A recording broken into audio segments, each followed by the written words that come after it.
Welcome to this session at the Oxford Real Farming Conference 2022. My name is Kath Dalmeny and I'll be chairing this session. I'm the Chief Executive of Sustain, which is the Alliance for Better Food and Farming, and we're very proud that better food traders are involved with Sustain, members of this Sustain Alliance, helping to drive the market for agroecological food through supply chains and trading mechanisms that put farmers centre stage. So this session is about the bit in the middle that joins up good farming with good food citizens who want to eat the food from agroecological production. It's the bit that helps agroecological food to get to our plates and be appreciated there. So before we begin, I want you as the audience, hello, to feel present and welcome. Take a look at your Zoom screen or your Wova screen, whichever way you're coming in on this. If you click on chat, then you'll get a panel where you can introduce yourself, make comments, connect with other members of the audience. Please do introduce yourselves and share stuff there. I'll do my best to keep an eye on that chat because it's good to know who's here. But please don't put questions for the panel there. And I'll keep saying this through the session. I'll do my best to keep my eye on that chat, but questions will get lost there. And we do want your voices to be heard. So if you do have questions for the panel, then put them in the Q&A section. So look at the bottom of your screen. There's a Q&A button along the bottom. That's where we'll look for questions. And I'll say that again later. So please do use it. And if you see other people put questions into the chat by mistake, as has happened in other sessions, please transfer them into the Q&A instead, because it would be great to have that Q&A session later on really lively with good questions from yourselves.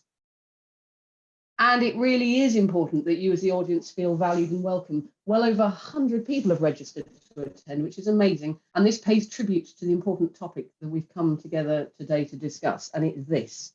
Here we go. We collectively, the panelists, myself, the people who come to Oxford Real Farming Conference each year, hooray, amazing event, believe that good food has a central role in changing the world, and better food trading can help us to get there.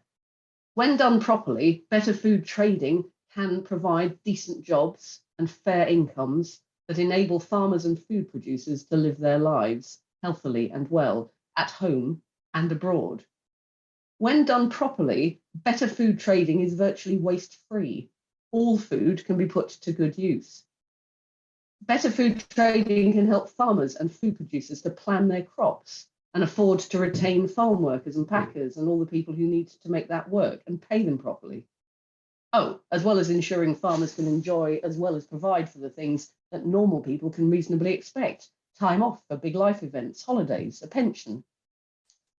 Better food trading means that farmers know that they can sell their produce for a decent price that covers the costs of sustainable production and enables them to plan and invest in nature-friendly practices, which is what this conference is all about. Better food trading deliberately and determinedly helps the practical and now is what's needed, the rapid transition to agroecology. That is now essential. So better food trading results in much more than good food on our plates. It results in soil and solidarity. And when I asked Tash, who is the coordinator of Better Food Traders, to tell me what's the main purpose of this session, she said solidarity. And I think that's what we'll run through as a golden thread throughout this session. So this is a panel session with the founders of 3 successful, brilliant, wonderful, ethical food retailers who are all leading multi-million-pound turnover ethical food businesses. How proud we should be that they're here to share their wisdom with us, because it really is a hard slog to make those things work. They are pioneers, and I'd say also food heroes, and we need more of them. We hope that you'll be inspired by this session to do one of 3 things. If you're a farmer, sell more of your food through a better food trading system. If you're not a farmer, but looking for a role in transition to agroecology, then consider setting up, getting involved in running, making things easier for or promoting a better food trader. For example, I'm a long-serving trustee of one of the better food traders speaking today, Growing Communities. I can't farm, I live in a city and have city-based skills, but like all of us, I depend on farmers, so I can support better food trading. And of course, thirdly, we need to buy our food from better food trading and get others to do so too, whether as households or as businesses or as institutions. We need this work to be spreading organically, pun intended. When I asked Tash from Better Food Traders, as I said, what the main purpose of this session is, she said solidarity. And that is truly what we need to make agroecology work from soil to plate and through that trading system that connects it all up in between. So my job was to set the scene. It is now to chair and keep people to time. So I'll stop talking now. These wonderful pioneers will talk to us through their journey from inspiration to making their vision a reality. We'll find out about where they started, learn about how they arrived at where they are now. We'll hear about the pitfalls and the sleepless nights they've had along the way, as well as what keeps them going. Let's hear now about those ups and downs of creating a successful, sustainable food business, motivated by changing the food system, one bag of carrots at a time. I turn now to the speakers. Welcome, welcome, welcome. You've each got 10 to 15 minutes. I shall nudge you at about 10 minutes to say that you might be running out of time at some point, and I shall nudge you again when you've got 1 or 2 minutes left. I introduce first Julie Brown, fabulous Julie Brown. I'm proud to call her a friend. She's also the Director of Growing Communities and has been a true inspiration behind so much of this work. Over to you, Julie. Thanks, Kath. Amazing introduction, in fact, and set the scene really well. Thank you. I'm just going to share my screen, just check that what I first want to do is I'm Julie, I'm from Growing Communities in Hackney. I wanted to give you a quick overview of what we actually do, and then tell you a little bit about how it all started, and then give you a whistle-stop tour of lessons learned and some reflections on keeping going. So, Growing Communities. This is some of us out in our yard where we do the packing. We have about 38 members of staff now. We were established back in 1996, based in Hackney, as I said, and currently our annual turnover is around 2.5 million a year. I mean, our overall aims, we want to help to create a fair and more sustainable food system that looks after the people, the soil and our planet. And we want to provide what we're now calling farmer-focused routes to market. So routes to market that work for the organic small-scale producers that we believe should be the foundation of such a sustainable food system. We do that through 2 main routes to market. We run a weekly farmers market, weekly fully organic farmers market, serving around 1,500 customers a week. And we run an organic vegetable box scheme, serving a further 1,400 customers a week. We work with around 30 or so sustainable farmers and producers. And I think the last time I came up with this stat, we're providing around 4% of the fresh veg in Hackney. We also do some of our own food growing on something we call a patchwork farm, which is based on 5 small microsites in Hackney itself. And then we have a larger covered growing site, mainly covered growing site in Dagenham, which is a borough a bit further out. We run training programs on both those sites. A few years ago now, 2010, this is going on. We've been doing this for a long time now. In 2010, we launched something we called our startup program, where we actively went out to try and find and help other groups and other communities to set up similar projects. And then that morphed into what has now become the traders that set up as part of that, then went on to become founder members of what's now known as the Better Food Traders Network. And then what else did we do? The Better Food Traders Network is growing to across the UK, and currently we have around 40 groups in the network. Yeah, a couple of years ago, the most recent thing we've done is set up something we call the Better Food Shed, which is our sort of wholesaling operation, and it's more like a collaborative distributor, and it works with all of the retailers, the better food traders that were based in London, and it aggregates the produce from all the farmers that are supplying into those retailers. So that's kind of what we do. In terms of how it all started, well, there was how did it all start? There was a long time ago.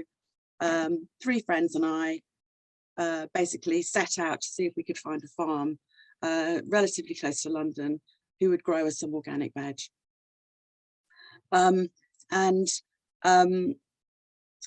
So my background until then had been environmental campaigning, and my first proper job was at Friends of the Earth back in 1986. And at that time, I believed that the world was heading towards an ecological crisis, and I needed to be doing something about that. I mean, how wrong could I be? I laugh at that. Anyway, it's not funny really, kind of is, gotta laugh. Anyway, so the 6 years or so that I spent there, I mean, they were an incredible time. It was challenging, it was inspiring, but it was also really draining. And I found myself becoming kind of strangely immune to the issues that originally fired me up. And the catalyst for me actually leaving was the sudden death of my father, which sort of, I mean, threw everything up in the air for me and left me casting around for a new direction. So over the course of the next few years, I became increasingly interested in the ideas of social ecology, and in amongst the many hours discussing political theory and how to bring down capitalism, the thought of doing something practical that could kind of cut through some of that hot air that we were at the meetings we were having. The idea of doing something practical became increasingly appealing. And one of the ideas that we had come up in our discussions was something called a community supported agriculture scheme, which was an idea from the States at that time. And this kind of leapt out to me as something positive and practical that I could really get my teeth into. So, I mean, I had no particular ambition at that time to set up a business as such, and it was more important to me to pursue a project that could combine protecting the environment with fostering community, which was ideas that I'd become increasingly interested in while at Friends of the Earth. And it also felt important to me to do something that was creating a practical alternative to the mainstream way of doing things at that time. And so it was very much in the spirit of that oft used quote by Buckminster Fuller, which is, you never change things by fighting the existing reality. To change something, build a new model that makes the existing model obsolete. So North London Community Supported Agriculture Scheme was the result. I mean, growing communities is quite a long name, but that one was even longer. So a few years after, while the scheme had been running, Tash, who is coordinating Better Food Traders now, project leader, we came up with a whole kind of plan for how to, a whole list of what we called our dreams and schemes, which was, and we sent a questionnaire out to all of the 40 members we had then to ask them if they would be interested in helping to set up a new organisation. And apart from one really rude response to something about fascism and vegetables or something, everybody else was totally up for it, and growing communities was set up as a result. It turned out that we had, when we first set up the organisation, we were talking about working on energy projects and greening the home and local exchange trading schemes, a whole range of sustainability projects. But in reality, it turned out that there was so much to do in terms of food that we've never, that's pretty much occupied our work since then. So a few years later, something that we called the food zones emerged. And this was a sort of a diagram which attempts to encompass what we've been learning over that time, a kind of a vision for sort of where we wanted to go. So what the food zones does, and I'm not going to go through it in a huge amount of detail, it looks at what foods we could be sourcing from different zones, starting with the urban areas in which we live and then working outwards, applying a kind of food subsidiarity. So raising what is best as close as we can and then moving outwards, taking into account the factors shown. I'm actually mainly doing this because I like the animation. So on the right, it looks at the kind of farms we need, the kind of diets we should be looking at, and the trading systems in between that bring them together. And then on the left, it looks at the principles and the worldviews that underpin the system. So I mean, all we needed to do was actually fill all the zones with practical alternatives, farms, projects, trading schemes and enterprises, and ensure they multiply. So we rolled up our sleeves and started to try and get on with that. And it turns out that there were loads of other people who were also getting on with that stuff too. So in Hackney, I mean, there are masses of food projects that are working in Hackney at the moment. And some of which we've helped to set up, some of which we've inspired, and some of which are inspiring us and that we collaborate with. And then in the peri-urban zone, we've got our own Dagenham farm, but also it turns out there were loads of other people thinking about that. So we've got loads of peri-urban farms and projects that are setting up. And then, of course, we have our amazing farmers who are mainly based in, this is not all of them, but mainly based in Kent and Essex, Sussex, some of them a bit further afield. And then, of course, there's all the lovely people in the expanding and growing Better Food Traders Network who are running similar projects around the country. So what have I learned? What are my top tips? I mean, this is kind of a tricky one. You just got a quick flash of Joe Strummer there. I've whipped that away as quickly as it went there. But basically, I think the first thing to say is, as the great late Joe Strummer would say, without people, you're nothing. So, I mean, I'm not going to go do a roll call of all the people past and present who have played significant roles in moving growing communities forward to the next stage, or helping to keep things, or to helping to keep me going through challenging times, or actually injecting new energy and new ideas just when they were needed. There are many, many people, and a number of them are on this Zoom, and one of them is chairing the session. But you've got to find the right people to come with you on this journey, or as well as you've got to be able to recognize those people when they find you. And some of the attributes that you need in those people are they need to be motivated by something other than money or fame, because there ain't going to be a lot of that. And while they're not motivated by money, you need to have, in order to run something like this, you need to have an enjoyment of money, or you need to have the desire to understand how money works, how to make it work for you, and how you can best move it around to achieve your aims. You need to have an aptitude for solving problems and coming up with solutions again and again and again and again. And you have to have an enjoyment of sales, marketing, and a desire to tell your story of your organisation and your people and your farmers. And humour. I mean, I find humour really helps.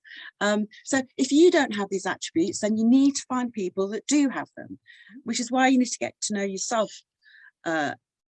You need to get to know yourself quite well. You need to know your strengths and your weaknesses, and what you enjoy and what you don't enjoy, and what you don't enjoy. And this is sort of an ongoing learning process, really. And then you need to try to play to your strengths and to compensate for your weaknesses, and accept that you can't do or you can't be everything.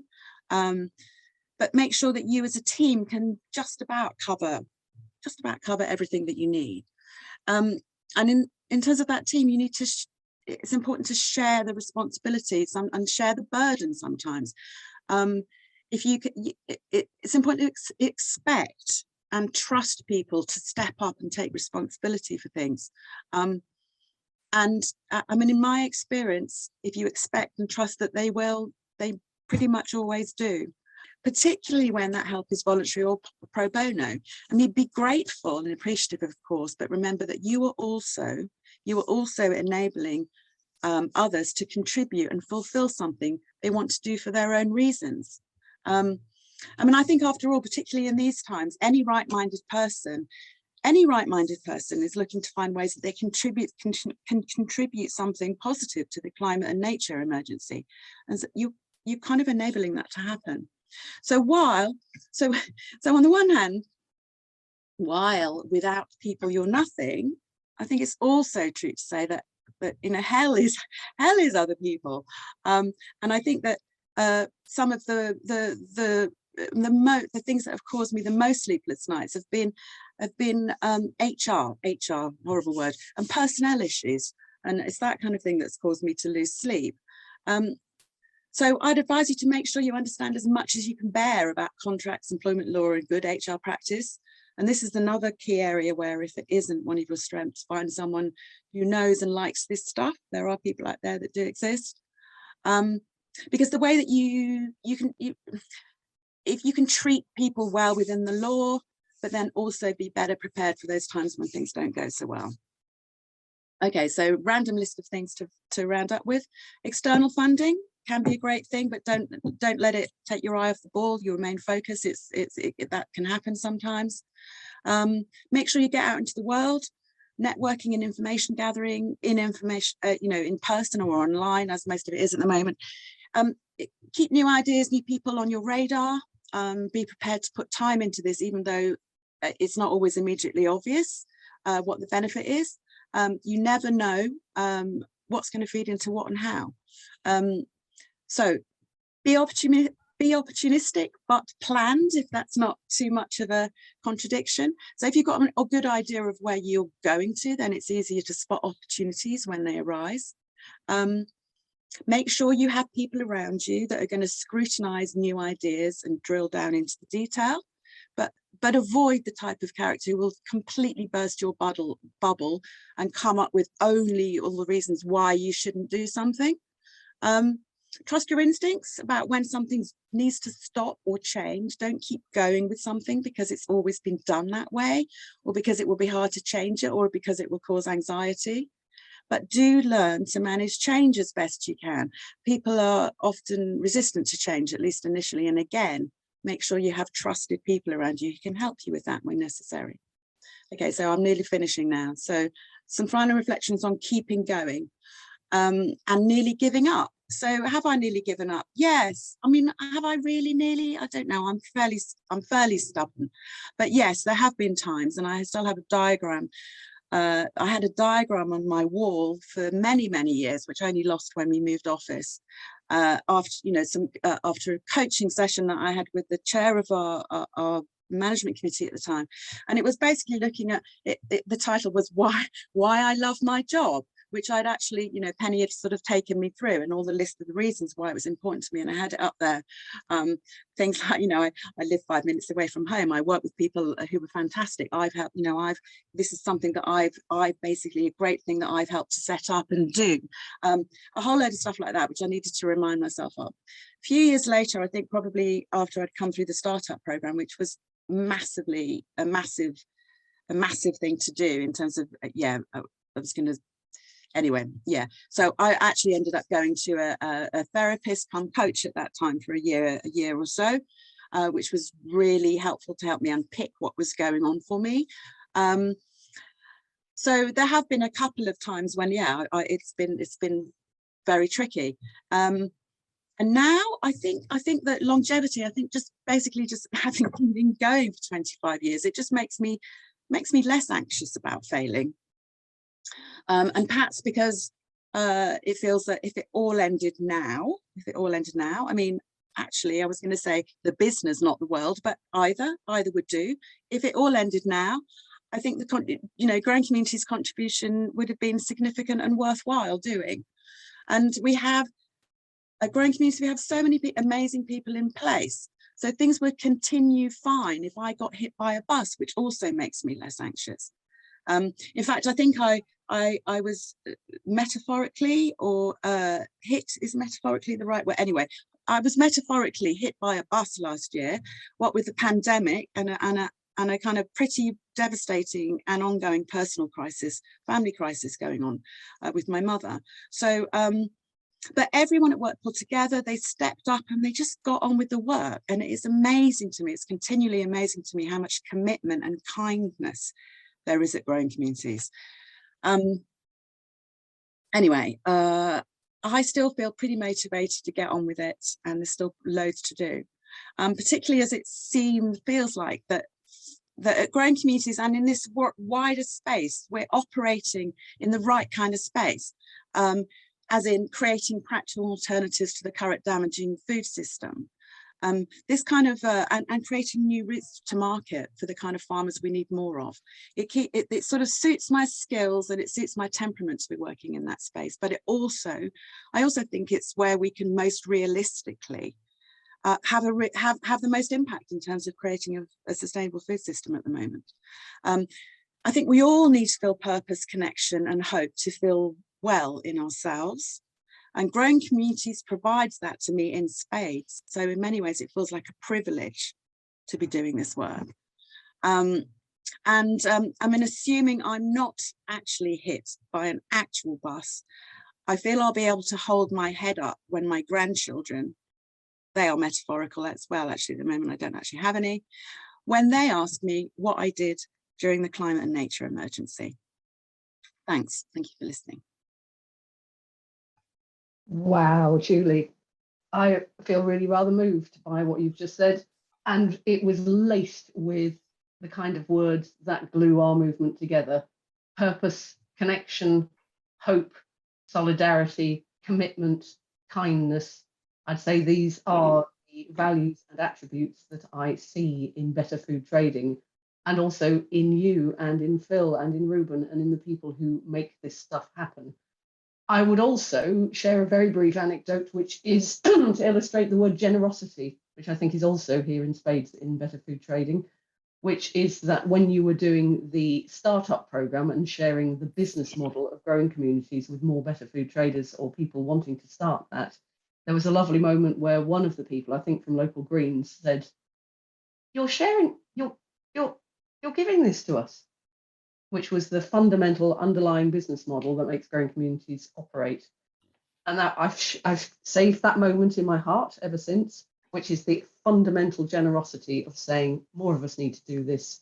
We're not here for money or fame, luckily enough, and that we want to make this work for good farming and for the climate and ourselves and our families and all those things. So thank you. And moving on to the wonderful, equally wonderful Phil Horton. No, sorry, I'm going to move to equally wonderful Reuben Chester. Sorry, wrong order. Now, Reuben and I don't know each other, but this is a wonderful opportunity for me to find out more about what you do, Reuben, because I'm aware that Locavore is one of the wonderful organisations within this movement, and I'll give you 10 to 15 minutes to share that with us. Thank you very much. Do you have everything you need? Yeah, I think so. You're a little bit quieter, so if you wanted to be aware of that, or okay. All right, I'll have my best go at speaking. Okay, yeah, that's brilliant. It's quite a privilege. It's quite nerve-wracking talking between these two giants of the kind of progressive food system that were both really influential to me when I was getting started. So, and especially after Julie's fantastic presentation, I've got a couple of slides which have some photographs on them. So I'm going to put them on the screen so you don't need to look at my face, and then I'll talk through a bit about what I do. Yes, brilliant. That's great. So thanks very much for inviting me to talk from my living room here today. It's a pleasure. I am the founder and managing director of Locavore. That's a social enterprise food business based up here in Glasgow, but working much more widely. We've been going about 10 years now, and we set up with the intention of building sustainable food networks, which are better for society, better for the environment, better for local economies as well. And over that 10 years, we've been quite a diverse enterprise with a number of different business strands. And I think I see that very much as us trying to build an alternative food network, in much the same way people were playing around with alternative energy in the 1970s, which is now, you know, when turbines are pretty mainstream. So we're filling those gaps as we see them where we operate. and trying to build the alternative food system. So big part of that's the retail frontage and our shops. So we run 4 social enterprise supermarkets. They're focused on local food, on organic, and on zero waste as well. So we've currently got 4 branches, 3 of them in Glasgow, 1 in Kirkintilloch, which is not far outside Glasgow. And we're just about to open our largest one so far in Edinburgh on Dalmeny Road. We also operate a veg box scheme. This isn't a picture of a veg, in case you're wondering. Our veg box schemes operates across central Scotland as well, currently serving about 1,800 customers a week through that. And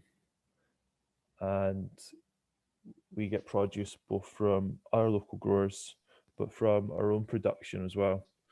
We've got market gardens currently free, although we've just bought a 4th site where we grow lots of produce which isn't available locally. So we've got a big focus on leafy greens and then tunnel crops like cucumbers and tomatoes.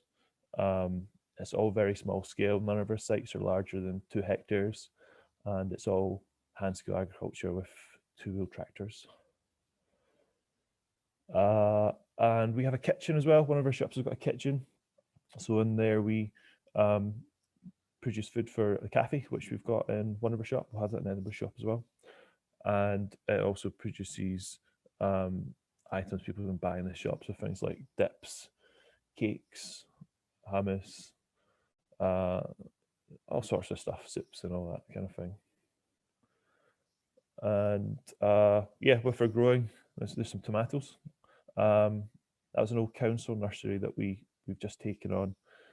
So these tunnels were previously used to grow bedding plants, so we had to bring in a lot of lots of compost and soil to get the site started. But I think we produced something like 3 tons of tomatoes there last year 2021. And we've also got the flower growing too, which I'll see if I can skip back. There we go. There's flowers. So we started doing local organic flower growing, and that was something someone in the team was really keen on. So we give them a bit of space, a bit of time to explore that, and it's been going brilliant. And I guess it was our first sort of foray away from direct food production, but we thought it was such a good thing to do because flowers are often being grown, very far away, being air freighted or in heated greenhouses. So brilliant from climate change perspective. And finally, we've got our wholesale and trading part of the business, which is started a few years back. We took over a wholesaler that we'd used previously, and with that we've developed relationships with producers further afield. So short supply chains, direct supply chains, but with producers further afield. And with that we've done things like develop our co-branded olive oil and tinned pulse and tinned tomato range. And we see this as sort of building a hub for locavore, for a business to grow and expand and be more competitive with conventional supermarkets, but also to kind of meet all the needs of other shops like us around the UK. So we've got quite a wide customer base all over the country. And I'll go back. And we do some projects and initiatives as well. So over the years, we've done different things there. We've run a project called Grow the Growers, where we've given small bits of land to startup growers to try out growing at scale for sale for the first time. So giving them a little bit of space, giving them some guidance on what crops to do, and then buying the stuff off them and selling it through our shops. We've done some work through our Good Food Fund, getting good food to people in food poverty and emergency situations, particularly through the start of the COVID pandemic. And I guess early on we did a lot with community gardening as well. We started a few community gardens. We did cookery workshops, and pre-pandemic we did things like film screenings and talks in our shops in the evenings as well. And yeah, so that's a kind of rough overview of who we are and what we do. Currently employing around 130 people. We're a real living wage employer, and this year turnover will be something like 5 or 6 million. So yeah, that's where we are just now, and that's kind of the route we want to keep going, is expanding what we do, diversifying, filling the gaps in the local food economy, and then also really just creating opportunities for other people and our producers to come along and start businesses and get that route to market, because I think it's one of the biggest things that's missing. So I guess it's interesting to look at where we came from. And I'll go to my next photo here, which is way back when we first started. So I'm 35 now. I was 25 when I first started Locavore. A recent graduate of sustainable environmental management. I'd worked in what I thought was my dream job for a little while, with a city council working on climate change adaptation. But that was 2010. It was massive cuts in the council. I think something like a third of people across a lot of departments were losing their job at that time. And although my job was secure, nobody was really interested in hearing what a recent graduate had to say about climate change projections for the year 2050 when they didn't know if they'd have a job next week. And I think, at the same time, and through my studies as well, I was really interested in what we could do at a grassroots level. I was really interested in the transition town model.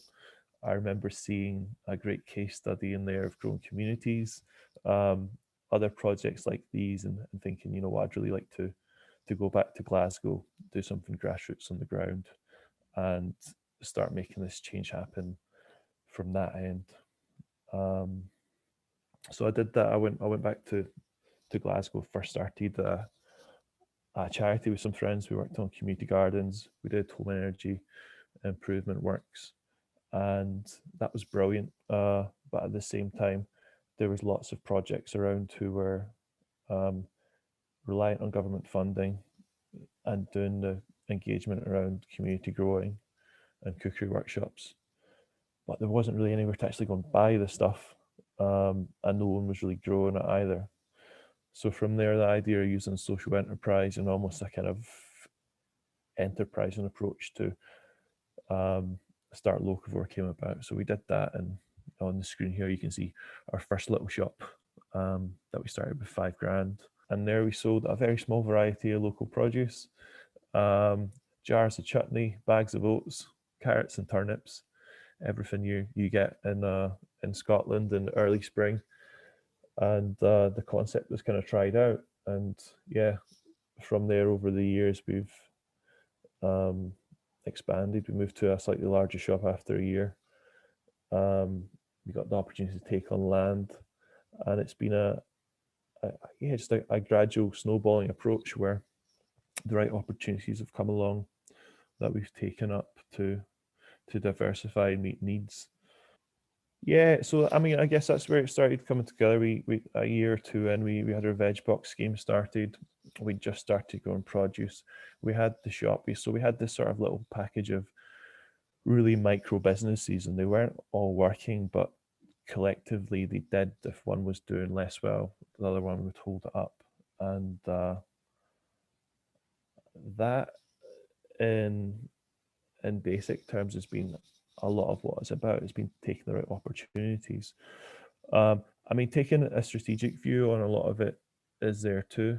I mean, from the very start point, we had to set up our mission, and it's not been changed a word in 10 years, which is good. But we did things like put out our big plan in 2015, I think, and that was our plan to scale up and open our first big shop, which we finally accomplished in 2018 with the opening of our Victoria Road branch. And we did that with a lot of, I guess kind of really working our community and our customer base. And we did things like crowdfunders. We had a loan stock offer, which raised money to pay for a lot of it. and being a social enterprise enabled us to access funding and lending as well. Most recently, we've brought out a bigger plan. You can see where it's going: big plan, bigger plan, and we're currently halfway through it. So next week we open our new shop in Edinburgh, and that'll be our 5th shop. Our bigger plan runs through to 2023, and that should take us to 10 branches. And there's a lot in there about consolidating everything we do as well. So we get keys today for a new warehouse, and that's going to be a bit of a kind of central distribution hub where all our wholesale and trading products come in. Our kitchen products can go there. We're on our veg box scheme out of there. It'll let us scale up our veg box scheme, which has been capped in numbers for the last 2 years due to lack of space, and generally act as this central point from which we can have all the resources and things we need in place to open new shops quicker. So that's where we are. And yeah, things I've learned. Sometimes just getting started is better than figuring out all the answers first. I'm a strong believer in just giving it a go, especially in the early days. You know, you don't know how well things are going to go till you trial them. And you know, all the best market research in the world doesn't compare to just giving something a go. I've also learned the hard way that it's much simpler to have a simple business model. It'd be much easier if we just ran shops, or if we just did a veg box scheme, maybe if we were just a grower, but it wouldn't be as interesting, and that needs to be balanced. I think there's been times where we've really overstretched in what we do, and it's led to a bit of a collapse, which we've regrown from, thankfully. But I think there's a lot of symbiosis in what we do, and that some parts of the business can do very well because of other parts of the business. So our shop's stronger because we have a kitchen, and because we're a grower, and because we have our own flowers, and they're all stronger because they have a market to sell straight into. I've learned good at a few things. I think I've got to know my abilities a little bit. And I've also learned I'm rubbish at an awful lot of things, including doing presentations like this and being organised to get some decent slides together beforehand.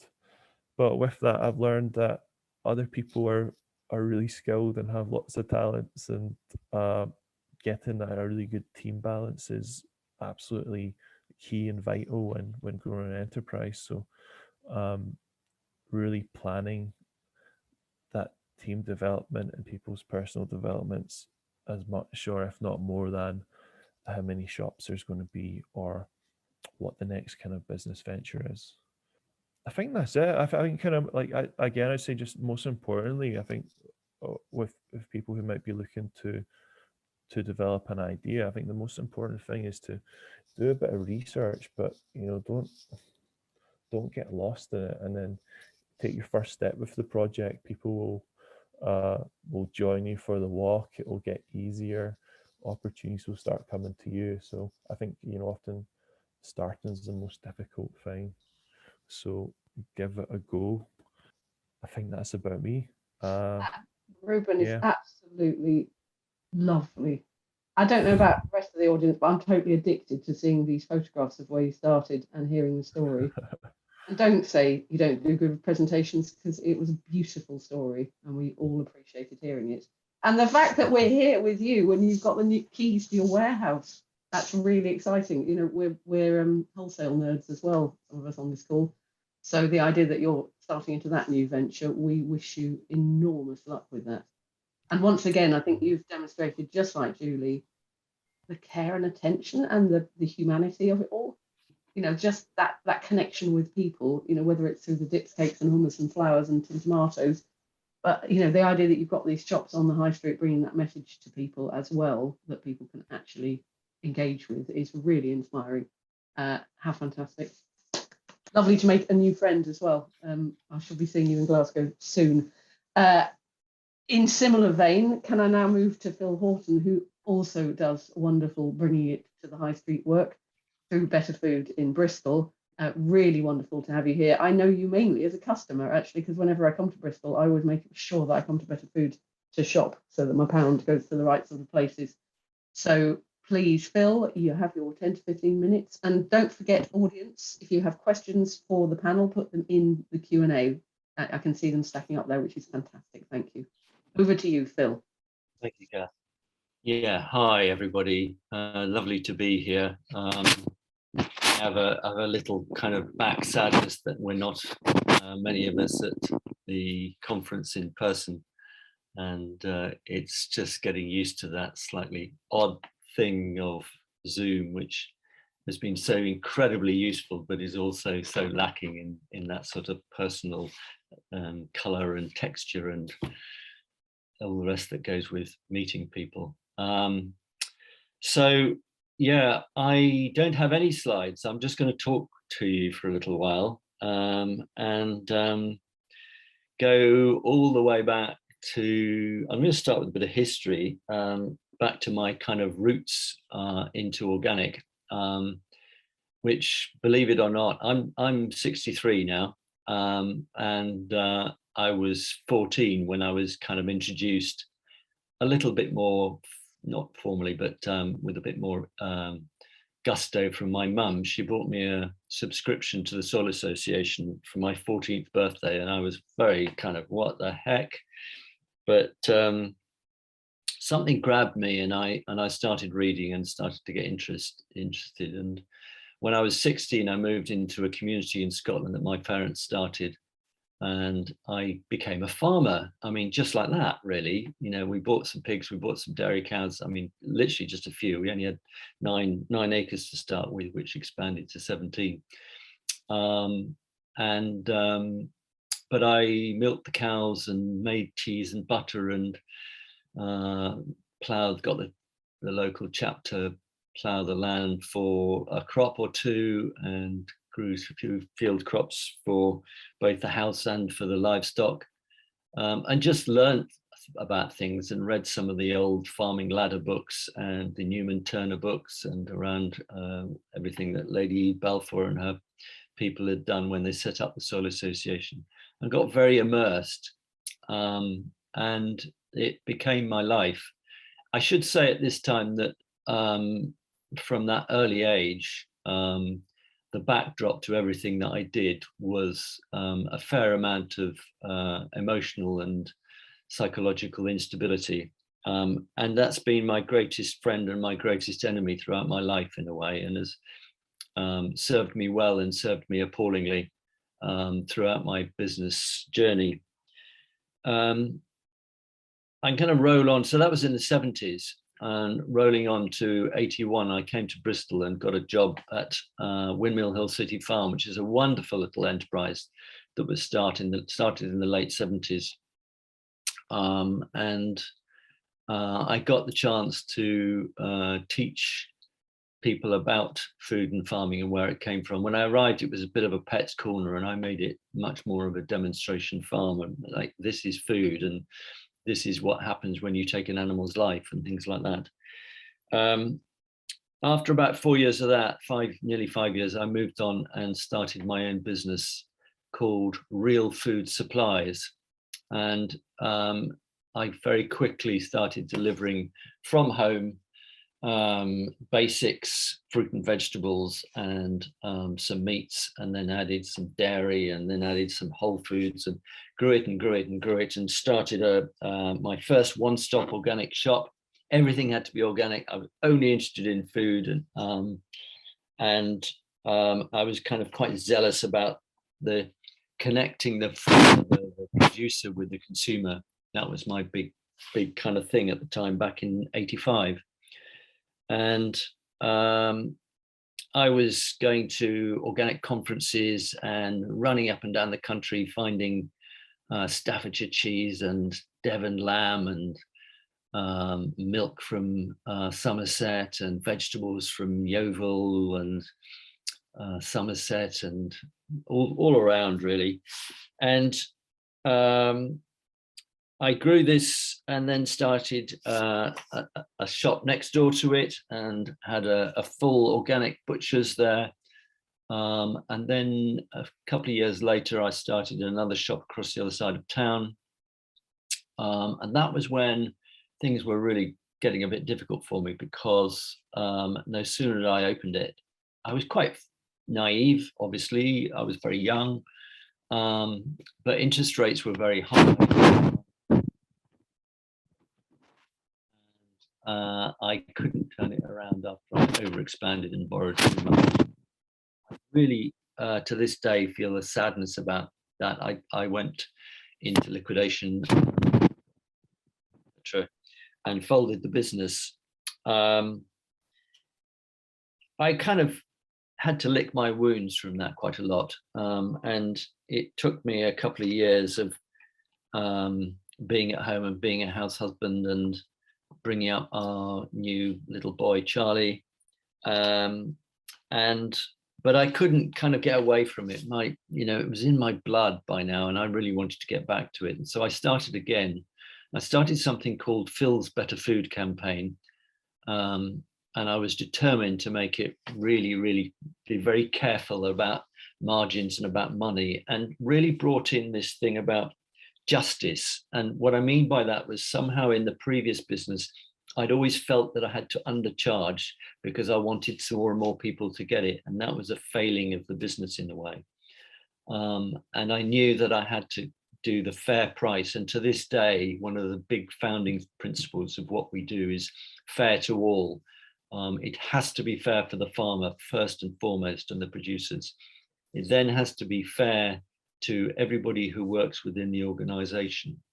It then has to be fair to the customer. And so and that, along with that responsibility, comes a need for transparency about that, and about stating that need for fairness, and reminding customers who are always being thrust with this idea of cheap, we're better, this is cheaper, here's an offer, there's an, all that sort of thing. You can do those things, but you've still got to do it within the context of a sacrosanct element of being fair for all. So I set up this Better Food campaign. It moved on to the Better Food campaign. It then moved on to Better Food. And one of the things, when we opened our first big shop, which was 4,500 square feet in St. Werburgh's, and is still there to the day, it's our mothership,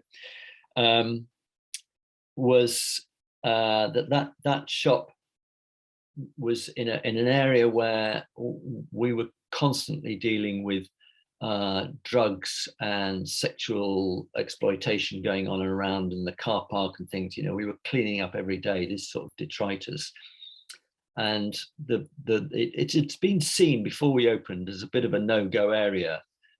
Just the very fact that we put lights on in that street and welcomed people started to change things, and people were so grateful that there was something positive at the heart of their community beginning to grow.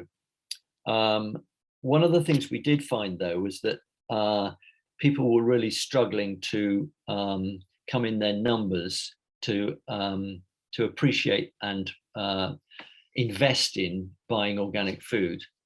And after a while, it was almost at times where it felt like, oh, that's a wonderful shop, but don't go there. It's organic and it's expensive. It's sort of cool. Well, it's not for me.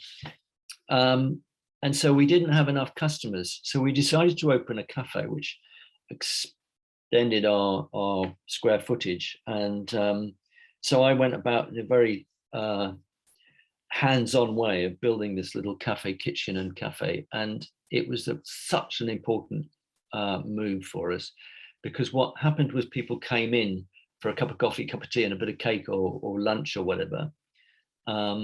And they thought to themselves, well, I'm in here now, I'll just go and they began to discover that not all organic food is super expensive, but they also began to discover that actually some of it was interesting, it was new, they'd never come across it.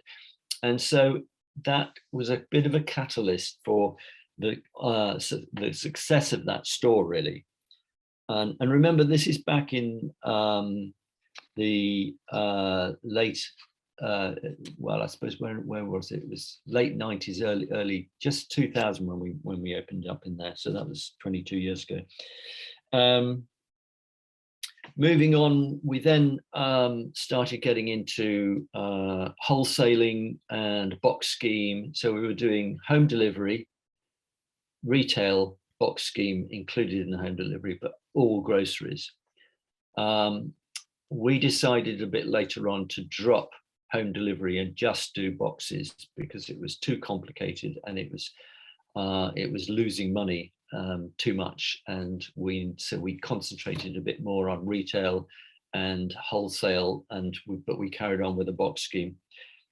Then we decided to get into growing, and after working at a lovely Victorian walled garden, we moved into a fabulous site with some great soil, and which I'd been invited to. And I said, look, we've got to do this as a community. I don't want to do it just better food.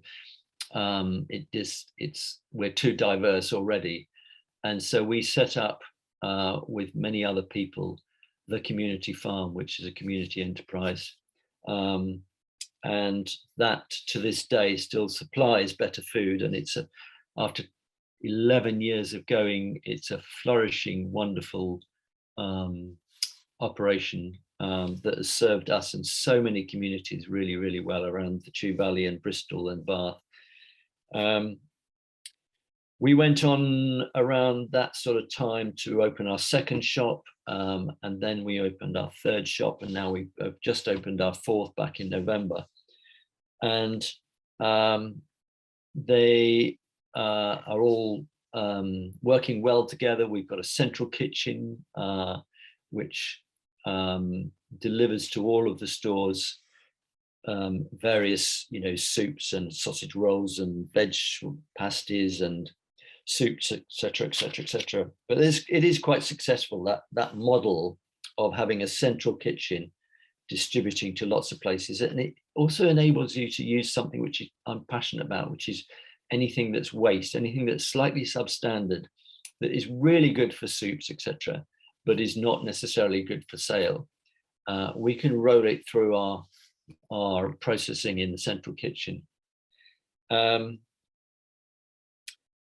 So how do we succeed? Well, one of the things that I know about retail and organic business is that it's a real roller coaster.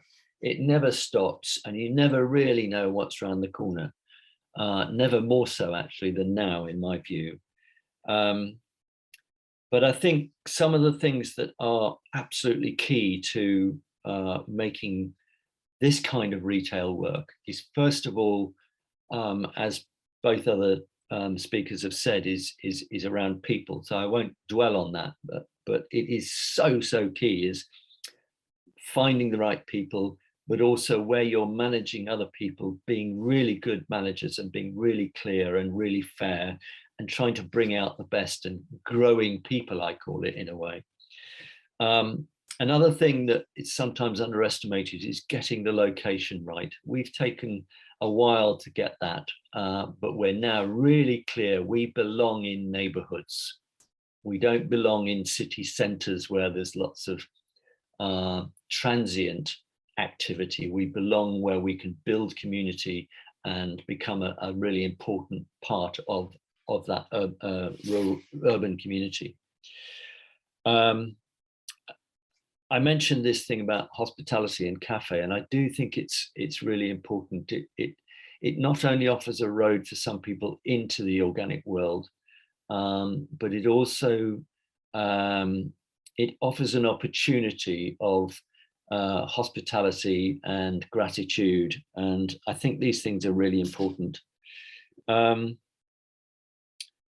So with retail never standing still, it's so important to be agile, to be able to duck and dive and turn and quite quickly when you need to.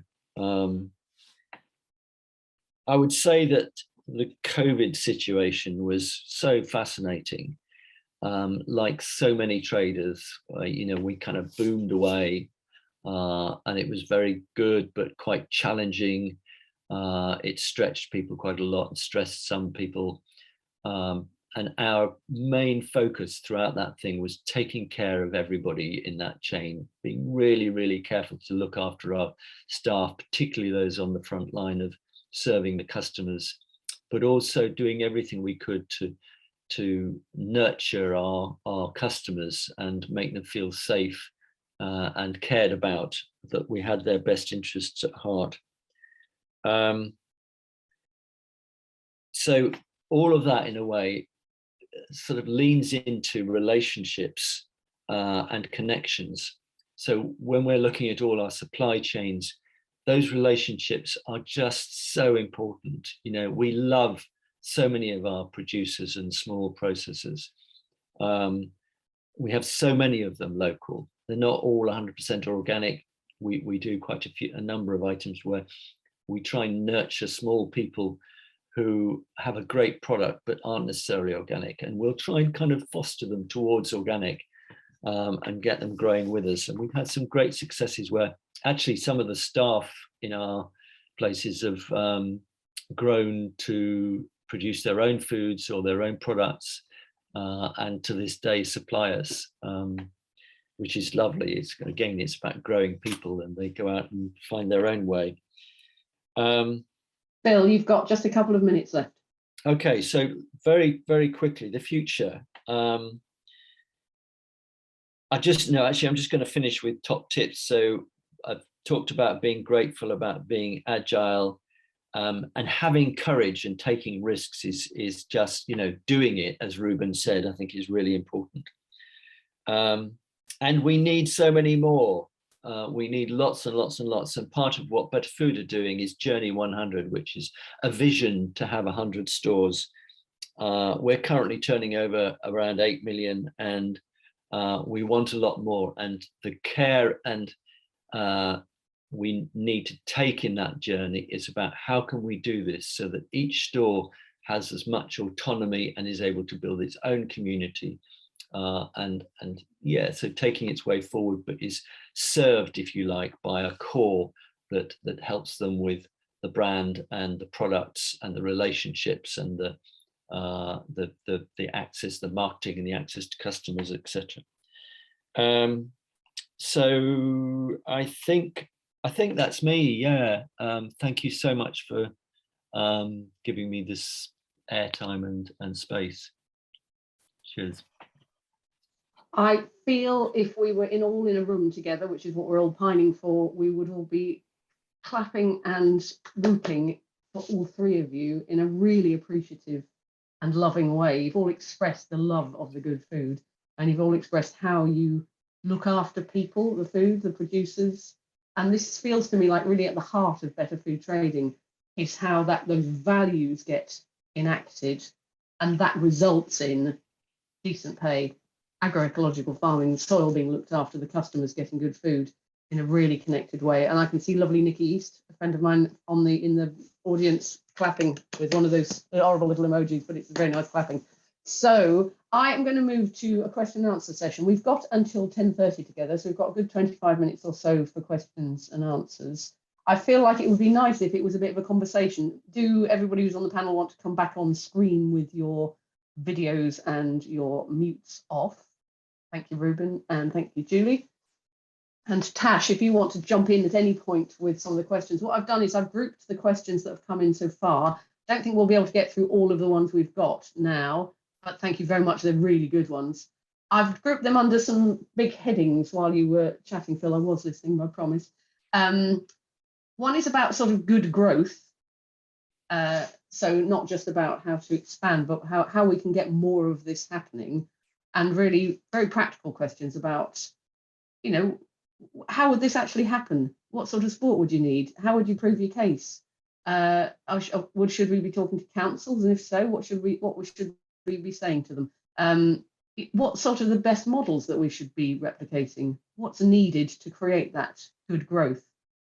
So I wonder if any of you would like to talk about that. If we lived in a world in which better food trading was in every neighbourhood and everybody had the chance to buy good food from agroecological farmers that had been traded properly, how do we get there? And reflecting on that, who do we need to be talking to? Is it councils? Is it landowners? What are the models you think should happen? And how do we get that going? Who'd like to have a kick off with that? Phil, go for it. Obviously, there's 100 routes to market in a way. But the first thing that I think that we're at a critical stage at the moment. And I think there will be an awful lot to be said for better food traders convening, possibly even, and certainly being together, but convening a workshop, maybe even a couple of days, where we can really start to thrash out some of the elements and components that we need to involve councils and governments in. Because we will expand, but I think we can accelerate the expansion and empower people with the toolkits, really. I mean, I think a lot of the people at this session are probably in a way, in part, looking for toolkits that they can use. And there's lots of us with our own toolkits, and they're very varied, but I think condensing some of that and in a way, finding a mechanism for better food traders to be to increase its enabling powers, and that may also involve grants, consultancy, all of that kind of thing. And I just think that we are at a pivotal point. The urgency is immense. We need so many more people doing this. Reuben is extraordinary. I am absolutely bowled over by just how much you get done. I can't quite believe that you do it, but you do. And I applaud you and all of your people. You have a mechanism, and we've all got something to learn about pace, and you seem to do it with ease. So I'd love something from your book, that's for sure. Yeah. Julie, you've thought a lot about good growth of this kind of sector. What are your thoughts? I guess, well, okay, so my thoughts are along the lines of what Phil has just said about basically that, we need and we have a diversity of lots of different sorts of models that are running appropriate to the different situations they're in and what the people who are running them are into doing, really. I think that the thing is that there's something that's come out of Phil's and Anna Reuben's talk. There's an underlying set of principles that sort of growth that are running through all of the different sorts of mechanisms that we're doing. So whether it's a box scheme or a shop or a farmer's market or a, and some of that is around something that we started using a term called farmer focused, which Phil also expressed in different words again.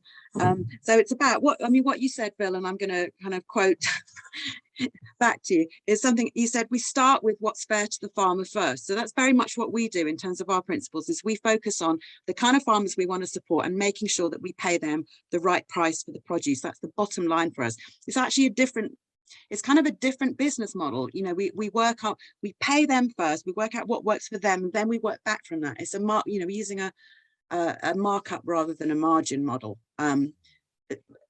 So there's sort of slightly, I don't know whether that Reuben or Phil would relate to that language I've just used, and that's something that it's probably not even right. I've just made it up, like most of the finance stuff that I come up with over the years. But anyway, so we start with what we pay our farmers. That's the bottom line. Who are the farmers we want to trade with? Who do we want? What money do they need?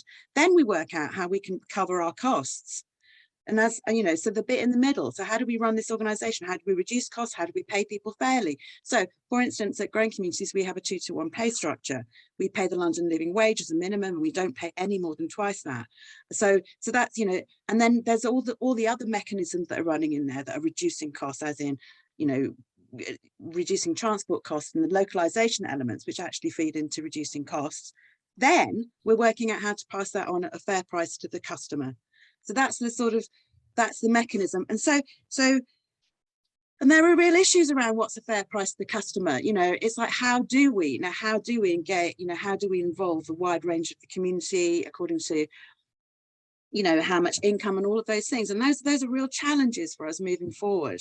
But essentially, you know, we're functioning. Okay, I've forgotten what the question was, but I think, get back to it. We're functioning in essentially what is a completely unfair and fundamentally flawed economic system. Yeah. So we are basically trying to build all of these fair elements into real world projects, which are really running and need to be economically viable in this economic system, which is fun, you know, is sorry. Oh, I was going to swear. I've realized, which is flawed rather than the other word I was going to use. So there are real challenges too in terms of the price of food and all those things, and we're totally aware of that, and we're totally considering and trying to work out what we can do about that, and how we can build that into our models. But I think that the other thing is the whole thing about the decentralized growth model, and enabling, you know, communities to come up and basically use the same similar principles, but essentially come up with stuff that works for them. And the other thing is that what was the other thing? Is that, yes, again, in terms of governance and financial models, there isn't enough money in this system to extract any profit over and above covering those costs. There is not. We are trying to square a very, very difficult circle as it is. So, I mean, those are some of the lessons in terms of, well, from what I understand, in terms of farm drop, you know, and different models for how you get things to run and move ahead. So we have to work within that. If we had government support or, you know, policy support for actually injecting actual money into these systems to enable certain things to happen, or there's lots of bigger picture stuff that we need, which is bigger economic changes that are going to change are going to change the economics of this thing in a big sense. I think we're going to be waiting for a while for that to actually come through to actual prices. But in terms of local councils and government, you know, coming in and actually recognizing this key sector, which is this bit that's between the producer and the consumer, the radical retailing element, how that's what that bit needs support as well. You know, it needs support and investment. There was the Welsh government recently funded something that the land workers, and I can't remember who the other Open Food Network, I think, put in a bid. I can't remember who else. Tash, can you remember who else it was? Anyway, they basically funded a project that had looked at all the different elements of it, and in there it had a chunk that was essentially looking at setting up food hubs and setting up retail. And that's, you know, that's the key. That's sort of something that is quite often lost in this equation. You know, we're absolutely focusing on supporting the farmers, but we also need to support the people that are going to recruit customers and actually drive the change that's going to, you know, to keep this, you know, keep this system growing. And yeah, I've ground to a halt there.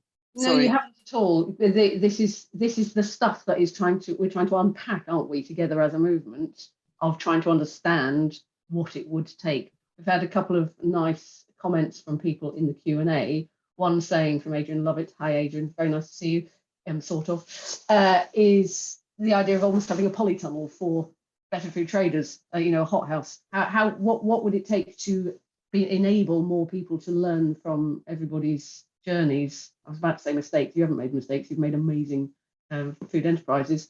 You know, what would it take, Reuben, for you to get the right support from the council, from other people, from the money, that would really help you? What would that look like? It's really tricky. I mean, especially with councils, because there's so many of them and they all respond to you very differently. And I guess here in Glasgow in particular, it's taken a very long time for us to be taken seriously by the council, and that sort of flipped in recent years. And you know, once it happens, it possibly becomes a lot easier and quicker for them to open doors. And this is a general thing with kind of any organization or any business. As it grows, people are more willing to help you and open doors for you, and it becomes easier to grow further. So that's a real, I think that's kind of one of the things, is that we need more be it retailers or whatever that route to market is, but the route to market, need more route to market to be at scale and to operate at scale, and for that kind of that pattern to emerge more, so that councils and government take it seriously as a real thing with a sort of proper local economic impact, without even speaking about the social and environmental side of things. The other thing I was going to say, I mean, it's sort of, there's a real, there's lots of people want to be growers, but there's not so many people want to be agroecological shopkeepers, and we need a generation of agroecological shopkeepers who have that market that they can open up to the growers and the food producers. And we need to figure out how to do that. And I think like one opportunity that we need to like collectively figure out how to make the most of is the zero waste shop movement, because there's thousands and thousands of them have opened over the last few years, and quite often their mission and what they're looking at is quite narrow. It's just about reducing plastic, and you know, that's, we need to find a way to engage with that part and sort of be, okay, what about where the food comes from? What about how can we bring local produce into here? How can we look at a fuller picture? And how can we bring you into this discussion on agroecology and good farming and organic and fairer economies? Because if we could do that, we'd have an extra sort of, I mean, I count we do a bit of zero waste shop type stuff, and I count that as part of our mission. But if we could bring them in a fuller, more holistic context, then, you know, we'd have thousands more retailers of good food in this country. And I think a lot of the zero waste shops, which are really struggling at the moment because their offer is so limited, would do a lot better because of that as well. So maybe that's a sort of better food traders mission, is kind of helping zero waste shop owners understand organics. Yes, and you're particularly inspirational with Locavore is all of that stuff about making the food appealing to the customer as well, not just expecting people to have to sort of purchase downwards in order to participate in all of this. We need a generation of agroecological shopkeepers. I wonder what sort of evidence we need to provide of the benefits of these supply chains to win the right kind of support. That's a question that's come from Lydia Beeman in the audience. So she says, what social, economic and environmental factors do you think we must be demonstrated to win the right kind of support for this work? Julie. Can I just make, I was going to say in relation to I will answer the question as well, but there was something, we need a generation of greengrocers. I mean, I made a joke about green grocers, you know, it's in a previous thing, you know, but anyway, I think that's a really great idea about looking at people running zero waste, or, you know, unpackaged type enterprises. Proof, is this proof, evidence? Yeah. What do we need to be saying to people about all of this stuff, and what do we need to be measuring and shouting okay, about? well, I mean, what I would point people in the direction of is a recent report that we had that was done on growing communities, the whole of our supply chain, that was working with the New Economics Foundation and the Soil Association. So they looked at the triple bottom line in relation to social, environmental and economic factors. And if I could find the link, we could put it in the, I can't, Tash, I'm looking at you in desperate, yeah, thank you. So that basically, that's got loads and loads of evidence and proof in it, and a particular sort of methodology and approach for how to look at the triple bottom line in a way that, what the conclusion that it came to was, it looked at how much a pound spent with growing communities was worth to the customer in relation to the environmental, social and economic kind of factors. So it's a particular type of analysis, but it's a very kind of, hopefully you would find it a really useful thing to look at. And obviously in terms of the better food traders, the overall network is collecting data in relation to social, environmental and economic factors. And that's sort of being developed as well. And then there's a whole load of other tools, aren't there, as well, in terms of, you know, global farm metric focuses much more on the farming side. but in looking at and the LEAP's sort of social impact tool that they've produced as well. So there are a number of tools out there, so you could actually sort of analyze your own, your own impact, but also in terms of giving you an idea of what we can prove, really. That's really helpful. And I can see that Reuben's put something into the chat as well from your economic Reuben's impact. done one as well, I think, for local Yeah, authority, similar. I mean, I'd just also looking at the say economic not getting impact. And too hung up on numbers. It's like getting the right numbers, isn't it, for the right audiences. Phil, you wanting to come in? Yeah, I mean, how long have we got? There's so much going on here, and just looking at some of the questions coming in, there is so much to answer. And just one thing is just to say that there are a couple of sessions being run, which is, I think it's called Matchmaking or something, isn't it, Natasha? That's going on, where you can get a bit more information and spend some time with some of us. But I think what I really wanted to say was that it feels to me like there is the challenges across everything are so huge at the moment, and food is at the very heart of much bigger change than just the business or whatever that we're doing. It's so transformational and so fundamental. We are, all of us, at the vanguard of this change, and we're going to need a lot of courage and kind of creativity to keep offering solutions. And I just think that there's never been a better time, in a way, for us to shout very loudly. But the backdrop to that is that I talked about the climb of sales during COVID, and how there was a great sense and a lot of media attention given to values, that here we are, we're kind of stepping back from the world as it was, and we're saying, actually, you know what, we want to support local independence, we want better food, we want a bit more time, we want less time in the office, all of these things.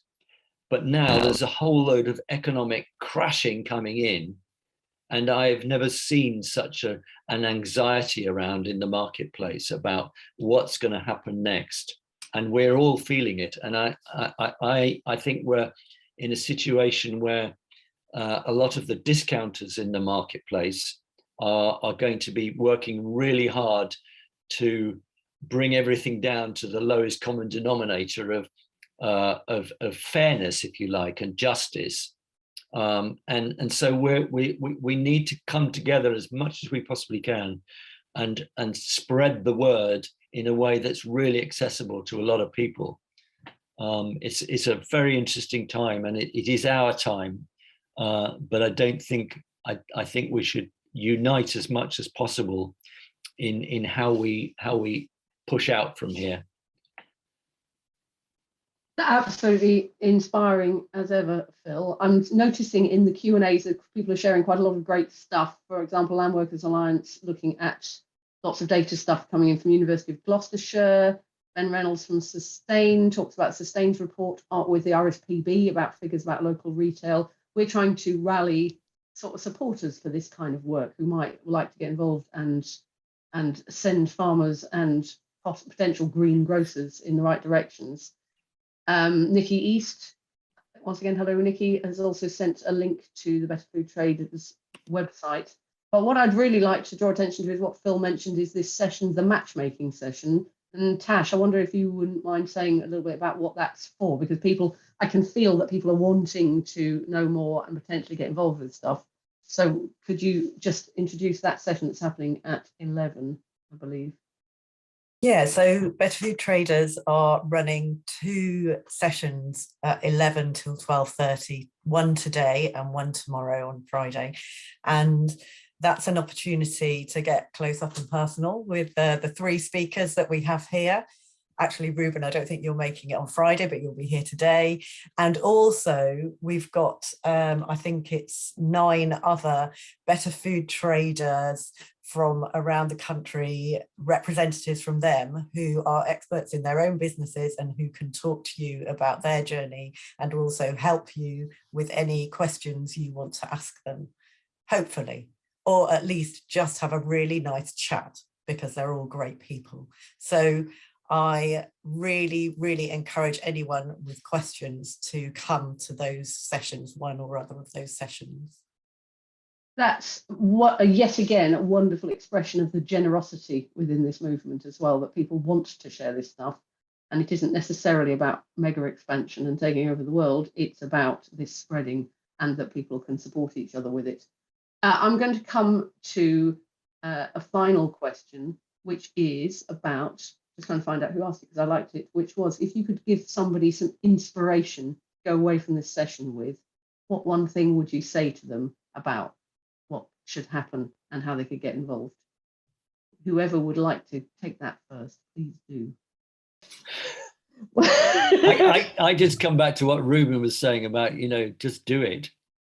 Like there's so much opportunity to, you just have to kick doors down if necessary, but open some doors, some gates, whatever it is, and start something. There's so much power in actually doing. And so many of us have a kind of fear of it might fail or nobody might join us. Well, find out. They will. That is absolutely wonderful. And we pass on a thanks to your mum for giving you that Soil Association magazine when you were 14. She did a good thing. Yeah. As my 7-year-old goes, why do you go on about food all the time, mum? I should remind myself that it is possible that might still set some seeds for the future. Reuben and Julie, do you have any closing remark that you would like to make along those lines? No, I think that's it. I think it's, give it a go. Yeah, trial just stuff, do make it. it happen. Just do it. To fail at a low level. Oh, and ask for help.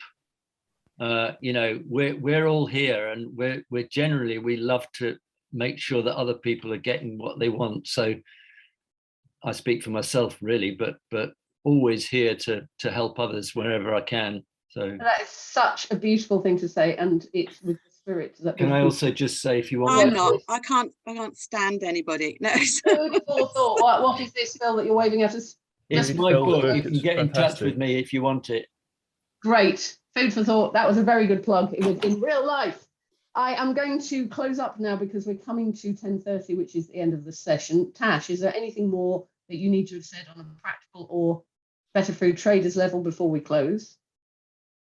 Kath, thank you for chairing that session, and thank you so much to all the presenters for giving such inspirational and just interesting sessions about their journey. And I just want to say, if you're a small business, please join us at the Better Food Traders, because that's the way we can continue these conversations. We can keep talking to each other. I can see that Adrian in the chat has asked if we can have something after ORFC that doesn't clash with all the rest of the amazing items, which is exactly what we were talking about yesterday, wasn't it, guys? That we don't need Oxford Conference to have a group of retailers coming together to talk about how to do what Reuben said. We need a generation of agroecological shopkeepers stroke other types of retailers, as well as that generation of growers. And Better Food Traders is all about making that happen. So please get in touch, join us, and tell people about us. Thank you.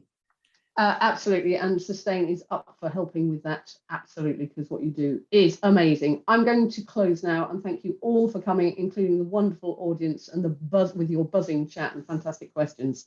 Thank you so much, and please do connect with these wonderful people in the matchmaking sessions. Bye-bye. Bye-bye all. Love you to see you.